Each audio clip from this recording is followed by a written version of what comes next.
Hey guys, welcome back to my channel. শুরু করছি আজকের নতুন ব্লগ। আজকে আমরা বেরিয়ে পড়েছি আবারও একটি নতুন গন্তব্যের উদ্দেশ্যে।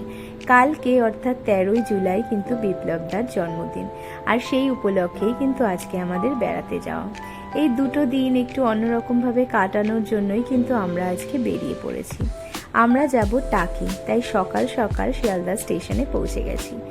7:50 আছে হাসনাবাদ লোকাল, সেই ট্রেনে করেই আমরা কিন্তু টাকি যাব।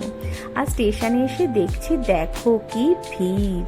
কিছুক্ষণ অপেক্ষা করার পর ওই যে আমাদের ট্রেন কিন্তু চলে এসেছে।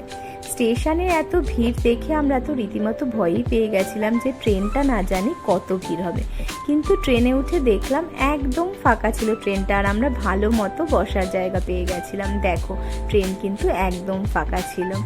আসলে স্টেশনের ভিড়টা ছিল অন্য অন্য ট্রেনের জন্য।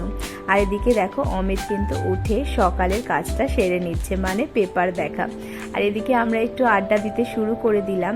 দেখতে দেখতেই কিন্তু আমাদের ট্রেনটা ছেড়ে দিল। আর যেই না ট্রেনটা ছাড়লো, বাইরে দেখো কিছু ট্রেন দেখে এরা দুজন তো অবাক দৃষ্টিতে সেই ট্রেনগুলো দেখতে থাকলো।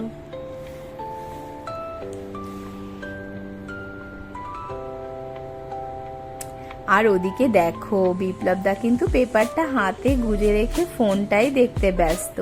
আর এখানে কিন্তু রুমালওয়ালা চলে এসেছে। আমার কিন্তু কিছু রুমালের দরকার ছিল, তাই রুমালটা একটু দেখে নিচ্ছিলাম।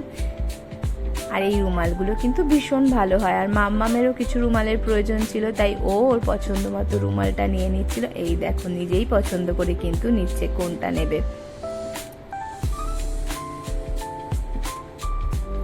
আর ওদিকে দেখো, আদির কিন্তু কিছুই পছন্দ নেই, সেই জন্য ও কিন্তু বাইরের দিকে তাকিয়ে বসে রয়েছে।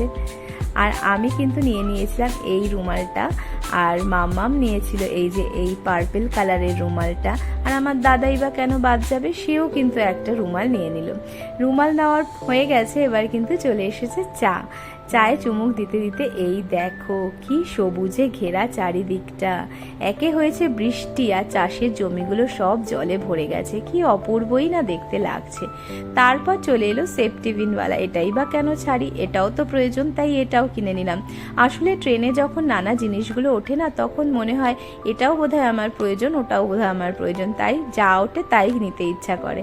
আর এখানে কিন্তু আমাকে সুচটাও ফ্রি দিয়েছিল।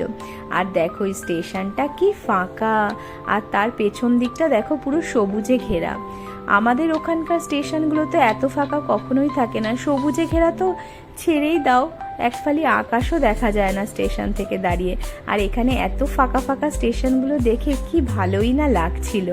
আর ওদিকে দেখো, মাম্মাম কিন্তু শুরু করে দিয়েছে A থেকে Z অবধি লেটারের কান্ট্রি নাম বলা।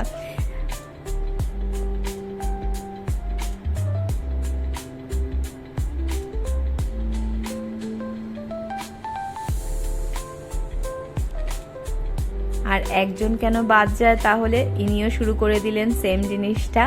এদিকে কিন্তু আমরা কিন্তু ভুলেই গেছিলাম যে আমাদের নামতে হবে, তাই একজন বলার পর আমাদের সম্বিত ফিরল, আর আমরা কিন্তু বুঝলাম টাকি স্টেশনটা চলে এসেছে।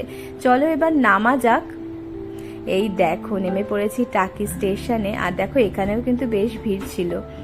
আস্তে আস্তে চলতে চলতে দেখো, এখান থেকে বেরিয়ে আমাদের টোটো করে যেতে হবে। এই টোটোতে উঠেই কিন্তু আমরা যাব হোটেলে। সবাই ব্লগগুলো দেখতে থেকো, সুস্থ থেকো, ভালো থেকো। দেখা হবে পরের ব্লগে। টাটা।